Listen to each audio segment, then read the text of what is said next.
কোরআনের সাথে বিজ্ঞানের সম্পর্ক কি? শুকরান, জাযাকুমুল্লাহু খায়রান। বিজ্ঞান শুরুতেই যদি আমরা আল্লাহ রাব্বুল আলামিনের অনেকগুলো আয়াত, তার মধ্যে একটি আয়াত দিয়ে শুরু করি। আন্না আউযু বিল্লাহি মিনাশ শাইতানির রাজীম, বিসমিল্লাহির রহমানির রহিম। আন্না সাবাবনাল মা'a সাব্বা ফাআনবাতনা ফিহা হাব্বা ওয়া আইনাবা ওয়া কাদবা ওয়া যাইতুনা ওয়া নাখলা। আল্লাহ রাব্বুল আলামিন কোরআনুল কারীমের মধ্যে বললেন যে আমরা পানিকে নিয়ন্ত্রিতভাবে ঢেলে দিই, জি, তখন সেই পানি জমিনে আসে এবং সেখান থেকে সবজি বা ফসল উৎপন্ন হয়। জি, তার মানে হলো এই যে কৃষি বিজ্ঞান, কৃষিটা কিভাবে হচ্ছে আল্লাহ রাব্বুল আলামিন এখানে আমাদেরকে তথ্য দিয়ে দিচ্ছেন। তো পুরো কোরআন মরিস বুকাইলি একজন বিজ্ঞানী, তিনি লিখেছেন যে আসলে বিজ্ঞানময় কোরআন। পুরো কোরআনটাই আমরা যদি দেখি বিজ্ঞানিক বা সায়েন্স এর দৃষ্টিকোণ থেকে যদি আমরা দেখি, তাহলে দেখব যে পুরো কোরআনের মধ্যেই বিজ্ঞান নিয়ে আলোচনা হয়েছে। জি, কোরআনকে আমরা যে কোনো অ্যাঙ্গেলে আমরা চিন্তা করব, এটা কোরআনের মুজিজা। কোরআন যে আসলে অস্বাভাবিক একটি অলৌকিক গ্রন্থ, আল্লাহ রাব্বুল আলামিনের দেওয়া ঐশী গ্রন্থ, এটা প্রমাণ বহন করে। যদি আমরা বলি কোরআন এবং আধুনিক বিজ্ঞান পরস্পরের আসলে পরিপূরক, বিরোধী নয়, সাংঘর্ষিক নয়, এটা পরিপূরক।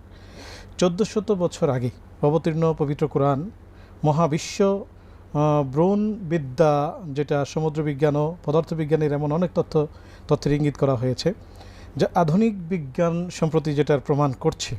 তো কোরআন গবেষণার মাধ্যমে মানুষের জ্ঞান অর্জনে ও প্রকৃতিকে বোঝার জন্য যে উৎসাহিত যে করছে, বিজ্ঞান মনস্ক সমাজ গঠনে যেটা সহায়ক ভূমিকা পালন করছে।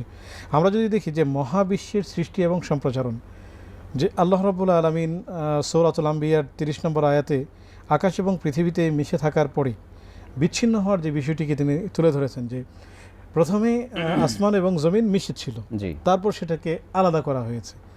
তো এখন বিজ্ঞান সেটাকে প্রমাণ করছে যে হ্যাঁ, একসময় এই মহাবিশ্ব একসাথে ছিল এবং এটাকে আলাদা করা হয়েছে। পৃথিবী এবং আসমান, এই দুইয়ের মধ্যে একটি দীর্ঘ ব্যাপ্তি, যেটা দৈর্ঘ্য এবং সম্প্রসারিত একটা দূরত্ব, এই দূরত্বটা এখানে আছে। আল্লাহ রাব্বুল আলামিন নবীজি সাল্লাল্লাহু আলাইহি ওয়াসাল্লামের মাধ্যমে সেটা উল্লেখ করেছেন। সূরাতুল গাশিয়ার সেই তাফসির যদি আপনি পড়েন, সেখানে বিস্তৃতভাবে এটা উল্লেখিত আছে। নবীজি সাল্লাল্লাহু আলাইহি ওয়াসাল্লাম বলেন যে জমিন থেকে আসমানের দূরত্ব হলো 500 বছরের রাস্তা। আবার প্রথম আসমানের যে পুরুত্ব, ঘনত্ব, যেটার মোটা যেটা পুরুত্ব, সেই পুরুত্ব হলো 500 বছরের রাস্তা। প্রথম আসমান থেকে দ্বিতীয় আসমানের দূরত্ব আবার মাঝখানে যে ব্যাসার্ধ, ফাঁকা জায়গা, সেটা 500 বছরের রাস্তা। আবার দ্বিতীয় আসমানের যে পুরুত্ব সেটা 500 বছরের। আবার দ্বিতীয় আসমান থেকে তৃতীয় আসমানের মাঝখানে যে ফাঁকা জায়গা, সেটা 500 বছরের। আবার তৃতীয় আসমানের পুরুত্ব, এটা 500 বছরের। এভাবে 500 বছরের করে 7 আসমান, তার গিয়ে দাঁড়ালো 500 1000 করে 7000, 7000 সময়ের দূরত্ব হলো আপনার সপ্তম আসমান। সপ্তম আসমানের পরে হলো সিদরাতুল মুনতাহা। প্রথম আসমান পৃথিবী থেকে প্রথম আসমানের যে দূরত্ব, পৃথিবী থেকে প্রথম আসমানের দূরত্ব কতটুকু? 500 বছর। এর মধ্যে দেখুন, প্রথম আসমানের নিচে আমরা যে এই শনি, বুধ, মঙ্গল, চন্দ্র, সূর্য, এই যে গ্রহ উপগ্রহ যা কিছু দেখি, গ্যালাক্সি, ব্ল্যাক হোল, এই টোটাল এবং তারকারাজি, নক্ষত্রপুঞ্জ, এই সবগুলো প্রথম আসমানের নিচে। এখন চিন্তা করুন, পৃথিবী থেকে সূর্য কত বড়? 13 লক্ষ গুণ বড়। আবার এরকম 100 না 300টি সূর্য রাখা যাবে, এরকম 300 সূর্যের সমান আপনার বড় হলো একটি তারকা। এরকম 300 থেকে 400 তারকাকে ধারণ করে একটা গ্যালাক্সি। এই গ্যালাক্সি এরকম হাজার হাজার গ্যালাক্সিকে গিলে খাবে একটা ব্ল্যাক হোল। এরকম ব্ল্যাক হোলের সংখ্যা এই আসমানে, এই মহাকাশে বহু, এবং এই টোটালি পুরোটা হলো আপনার প্রথম আসমানের নিচে। এখন চিন্তা করুন যে আল্লাহ রাব্বুল আলামিন তথ্যটাকে আল্লাহ কোরআনে দিয়েছেন। এই যে সূরাতুল গাশিয়া, এই সূরাতুল গাশিয়া জুমার নামাজে দুটি সূরা হলো পড়া সুন্নাহ। একটি হলো সূরাতুল আলা, আর একটি হলো সূরাতুল গাশিয়া। আপনি যদি সূরাতুল গাশিয়ার তাফসির পড়েন, এবং আমরা দর্শকদেরকে বলবো একটু পড়ে দেখুন না যে আল্লাহ রাব্বুল আলামিন কি রেখে দিয়েছেন এখানে, সুবহানাল্লাহ। যে আমি যা বর্ণনা করছি তার চেয়ে আরও কত চমৎকারভাবে সেখানে সেগুলোকে তুলে ধরা হয়েছে। তো আল্লাহ রাব্বুল আলামিন সেখানে এটা উল্লেখ করেছেন। দ্বিতীয়ত হলো এই যে ভ্রূণ বিদ্যা, এটা নিয়ে আছে না, মানুষের যে বিকাশের যে পর্যায়ক্রম, এটা নিয়ে আলোচনা করেছেন না বিজ্ঞানীরা। জি এটা সূরাতুল মুমিনিনের 12 থেকে 14 নম্বর আয়াতের মধ্যে আল্লাহ রাব্বুল আলামিনটা উল্লেখ করেছেন যে মুদগাতান ওয়াইদাল মুদগাতা ইযামান ওয়াইদাল ইযামা নাহমা। এই যে মানে মুদগা, ইযাম, লাহাম, প্রথমে একটা নাপাক পানি, শুক্রাণু, সেখান থেকে সেটা গেল, সেটা যাওয়ার পর একটা রক্তপিণ্ড, রক্তপিণ্ড থেকে সেখানে হলো আল্লাহ রাব্বুল আলামিনের কুদরতে সেটাকে সম্প্রসারণ এবং সেটার মানুষের অস্তিত্ব দেওয়া, সেখানে রূহ ফুঁকে দেওয়া, এই যে টোটাল কার্যক্রম, এগুলো নিয়ে বর্তমান বিজ্ঞান এটাকে বর্তমানে গবেষণা করছে। কিন্তু এটা তো হয়ে আসছে সেই পৃথিবীর সূচনালগ্ন থেকে। আল্লাহ রাব্বুল আলামিন সাইয়্যিদুনা আদম আলাইহিস সালামকে প্রথম বানাবেন। আপনি জি। পৃথিবীটাকে মানে বিজ্ঞান কতটুকু গবেষণা করছে, কিন্তু আল্লাহ পাক আমাদেরকে কতটুকু জানালেন দেখুন। মানে পৃথিবী, এই পৃথিবী যখন সৃষ্টি হয়েছে, সৃষ্টি হওয়ার পরে জিনকে আল্লাহ রাব্বুল আলামিন পাঠালেন, জি জিন জাতিকে প্রথম সৃষ্টি করলেন। জিন কাকে বলা হয়? জিনের সংজ্ঞা হলো জিসমুন লতিফুন নিরানিয়ুন ইয়াতাশাক্কালু বিআশকালি মুখতালিফা। জিন হলো আপনার একটি সূক্ষ্ম দেহ, জি যা ইচ্ছা মতো সে তার রূপ পরিবর্তন করতে পারে, যে কোনো সময় যে কোনো রূপ ধারণ করতে পারে। এখন এই জিনেরা এসে পৃথিবীতে দারুণভাবে দাঙ্গা হাঙ্গামা মারামারি কাটাকাটি এগুলো করার পরে আল্লাহ পাক চাইলেন যে না, এই জাতিকে ধ্বংস করে দিবেন, এদেরকে ফেরেশতা পাঠিয়ে ধ্বংস করে দিলেন। এরপরে ওই বিভিন্ন জায়গায় লুকিয়ে টুকিয়ে যারা ছিল, পরবর্তী জেনারেশন কিন্তু জিনদের যে জেনারেশন, ওই যে লুকিয়ে থাকা ওদের থেকেই। হুম হুম এবং আজাজিল, এই যে শয়তানের নাম ছিল আজাজিল, জি সে তো জিনদের মধ্য থেকেই। সে অনেক ইবাদত বন্দেগী করতে করতে আল্লাহ তাআলার খুব কাছের বান্দা হয়ে গিয়েছিল। আল্লাহ বলেছেন তুমি তো ইবাদত বন্দেগী করছো, বাকি অহংকারের কারণে তুমি কিন্তু পড়ে যাবে, তাড়িত হবে।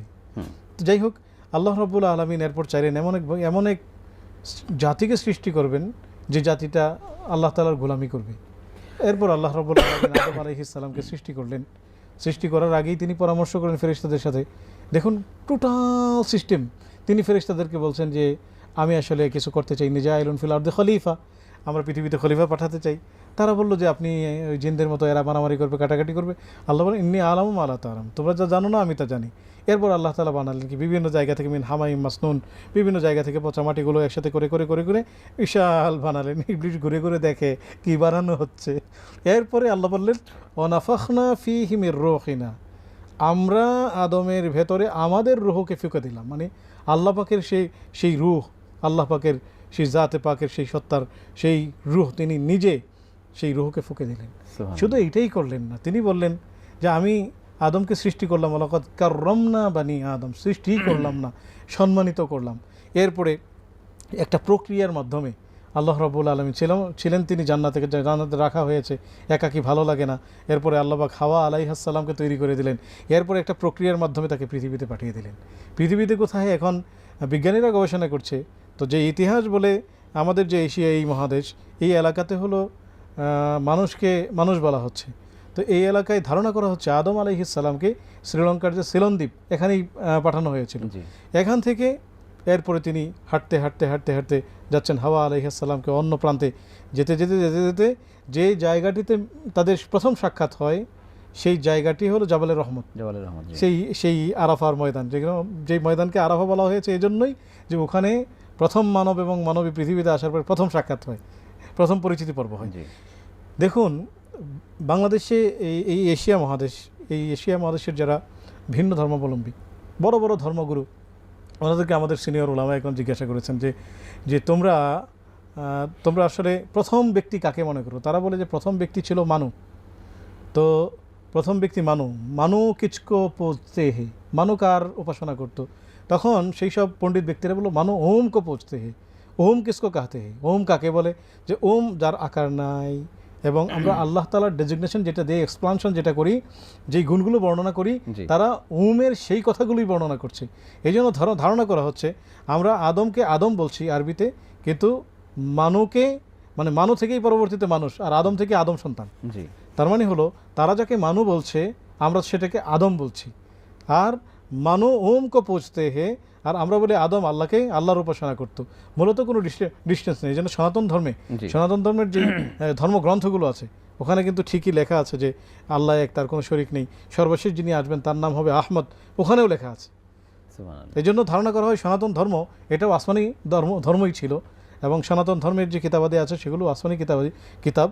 কিন্তু বর্তমান সময়ে যেই আমাদের যেসব হিন্দু ভাইয়েরা, এই বড় বড় হিন্দু ধর্মগুরুরাই বলছে যে হিন্দু ধর্ম তো কোই ধর্ম হি নেই, এটা তারা নিজেদের মতো বানিয়ে নিয়েছে।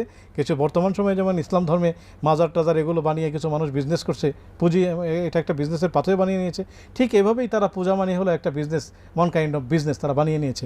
তো এটা তাদের ধর্মগুরুরাই বলছে, আমরা বলছি না। তো দেখুন, প্রথম আদম আলাইহিস সালামকে পৃথিবীতে পাঠালেন। পাঠানোর আগে এই যে পৃথিবীটা পুরোটা হলো পানি ছিল, তো পানি থেকে মাটি কীভাবে হলো? প্রথম সাগরের ফেনাগুলো জমতে ওখানে হলো প্রথম ওই মক্কার বুকে প্রথম হলো মাটি হয়। প্রথম মাটি যখন জমে তখন আল্লাহ তাআলা ফেরেশতাদেরকে বলছেন, যাও গিয়ে আমার একটা ঘর নির্মাণ করো। ফেরেশতারা এসেছেন ঘর নির্মাণ করবেন। এখন তো ঘর নির্মাণ করতে গেলে জমিন তো কাঁপছে, ঘর নির্মাণ করা যাচ্ছে না। ফেরেশতারা তখন বলছেন আল্লাহ তাআলা কি, যে আল্লাহ ঘর তো নির্মাণ করা যাচ্ছে না। তখন আল্লাহ তাআলা ওই জমিনের চতুর্দিকে পাহাড়কে গেঁথে দিলেন। কোরআনের শব্দ, মানে পাহাড়কে গেঁথে দিলেন। দেখবেন পাহাড়ের যে পাথরগুলো, আপনি আরবে তো গিয়েছেন আলহামদুলিল্লাহ, আপনি ভালোভাবে যদি গভীরভাবে লক্ষ্য করেন দেখবেন কি একটি পাথরের উপর আরেকটি পাথরকে নিপুণভাবে প্রতিস্থাপন করা হয়েছে। তাহলে এটা কে করলেন? এবং সেই পাথরের যে গোড়া সেটা মাটির অনেক গভীরে। এইভাবে চতুর্দিকে মক্কাতে প্রচুর পাহাড়, এই পাহাড়কে গেঁথে দেওয়ার পরে এরপর জমিন আর নড়ে না। তখন আল্লাহ তাআলা পৃথিবী ব্যালেন্স করা হয়েছে। এই পাহাড়, এই জন্য পাহাড়গুলোকে কেটে ফেলা হচ্ছে। বিজ্ঞান বলছে পাহাড় কেটে ফেললে এটা আসলে ভৌগোলিক দিক থেকে ভারসাম্য হারিয়ে ফেলবে। এবং তাই পাহাড়গুলো তো আল্লাহ তাআলা এটা আমাদের বসবাসের উপযোগী করার জন্যই তো পাহাড়গুলোকে গেঁথে দিয়েছেন। তিনি এটা বলেছেন যে রসিয়াত এই যে শব্দগুলো তিনি উল্লেখ করেছেন, যে পাহাড়গুলোকে উনি গেঁথে দিয়েছেন এই জমিনকে ভারসাম্যপূর্ণ করার জন্য, মানুষের চলাচল এবং বিচরণের উপযোগী করার জন্য। এখন আরবেও অনেক পাহাড়গুলোকে কেটে ফেলা হচ্ছে, এটা উচিত নয়। এইভাবে মানুষের বসবাসের উপযোগী করা হয়েছে। এরপর সাগর, সমুদ্র, পৃথিবীর 3 ভাগের 2 ভাগ জলরাশি, 1 ভাগ হলো আপনার স্থলভাগ যেখানে মানুষ বসবাস করছে। এখন এই যে মানুষ বসবাসের জন্য আপনি দেখুন আমাদের কি প্রয়োজন হয়, কৃষি বিজ্ঞান। আপনি কৃষি বিজ্ঞান নিয়ে আসুন। তো কৃষি করতে গেলে কি লাগে? পানি লাগবে। পানি কোত্থেকে আসবে? আল্লাহ তাআলা দেখুন ওই মেঘমালা থেকে বৃষ্টি নামাচ্ছেন। এবং এই বিষয়টা আপনি আল্লাহ তাআলা কি চমৎকার করে উল্লেখ করেছেন, যে তিনি বলছেন আন্না সবাবনাল মা আসব্বা, আমি একেবারে প্রয়োজন পরিমাণ পানি একেবারে সামান্য গতিতে, যতটুকু সহনীয় গতি ততটুকু গতিতে আমি কি করেছি, আমি নামিয়েছি, আমি ঢেলেছি। আপনি চিন্তা করুন, যদি আল্লাহ তাআলা যেভাবে জলরাশিটা উপরে আছে সেভাবেই যদি আল্লাহবাক ছেড়ে দিতেন তাহলে বাড়িঘর ধ্বংস হয়ে যেত না, এবং ফসলি জমি ধ্বংস হতো না। সেটাকে কিভাবে প্রক্রিয়া করে একেবারে সহনীয় করে ছোট ছোট ক্ষুদ্র বিন্দু কণা, সেভাবে তিনি কি করছেন, এই পানিগুলোকে জমিনের মধ্যে তিনি বৃষ্টি আকারে নাজিল করছেন, নামাচ্ছেন। এরপরে সেই পানি জমিন ভোগ করছে, সেই জমিন থেকে হলো কৃষকেরা চাষাবাদের সুযোগ পাচ্ছে, এবং সেখানে ধান, বিভিন্ন সবজি, ফলমূল সেগুলো উৎপাদিত হচ্ছে। আল্লাহ তাআলা এই কথাটাই বলছেন যে প্রথমে সাকাকনাল আরদ শাকা ফাআমবাতনা ফিহা হাব্বা, এরপর সেখান থেকে আমরা দানা উৎপাদন করছি। ওয়াইনাবা ওয়া কদবা ওয়া যাইতুনা ওয়া নাখলা, দেখুন আঙ্গুর, সবগুলো উনি বলেন, খেজুর, আনার, সবগুলো ফলের নাম আল্লাহ তাআলা উল্লেখ করছেন। দেখুন তো, আপনি নর্মালি চিন্তা করলে এটা বুঝে আসবে কম। আপনি যদি ডিপে যান, যে আমরা যখন বিমানে উঠি, নিশ্চয়ই আপনি বিমানের জানালা দিয়ে নিচে তাকিয়েছেন, তাকানোর পরে ঢাকা নগরের যে বিল্ডিংগুলো কাগজের টুকরার মতো মনে হয় না, রাস্তা দেখা যায়। তো সেখানে যদি 1000 ফিট উপরে ওঠা যায় তো আমাদের ঢাকা নগরীতে দেখা যাবে না। তাহলে দেখুন যে আমরা 100 ফিট উপরে ওঠার পরে আমাদের খুঁজে পাওয়া যাচ্ছে না, খুদে পিঁপড়ার মতো লাগে না। তাহলে এই যে এত মাইল উপরে আল্লাহ এত বড়, ওনার কাছে আমাদেরকে দেখা যাওয়ারই কথা না, এত ক্ষুদ্র আমরা। কিন্তু আল্লাহ তাআলা আমরা কি খাবো না খাবো, আমাদের কি ফল, আমাদের খাদ্য প্রক্রিয়া কি, টোটাল মানে প্রক্রিয়াটা কী হবে, মানে কৃষির জন্য পানি লাগবে। এখন কোনো কারণে যদি আল্লাহ তাআলা রাগ করে পানি বন্ধ করেন, জনগণ পানি কীভাবে উৎসাহিত করবে, টোটাল পদ্ধতি প্রক্রিয়া আল্লাহ তাআলাই তো দিয়ে দিয়েছেন। এখন মানুষ শুধু সেটাকে গবেষণা করছে আর বের করছে। আর আল্লাহ তাআলাই বলেছেন এই গবেষণার কথা। তিনি বলছেন আফালা ইয়াতাদাব্বারুন আল কোরআন আম আলা কুলুবিহিম আকফালুহা, যে এরা কি কোরআন নিয়ে গবেষণা করে না। আমার আফসোস কি জানেন, আমরা কোরআনকে তাবিজের কিতাব বানিয়ে ফেলেছি। রাইট। তো কোরআন হলো গবেষণা করে সেখানে আমল করার কিতাব। আমল মানে কি? আমল মানে শুধু সুবহানাল্লাহ আলহামদুলিল্লাহ বলা না, আমল মানে গবেষণা।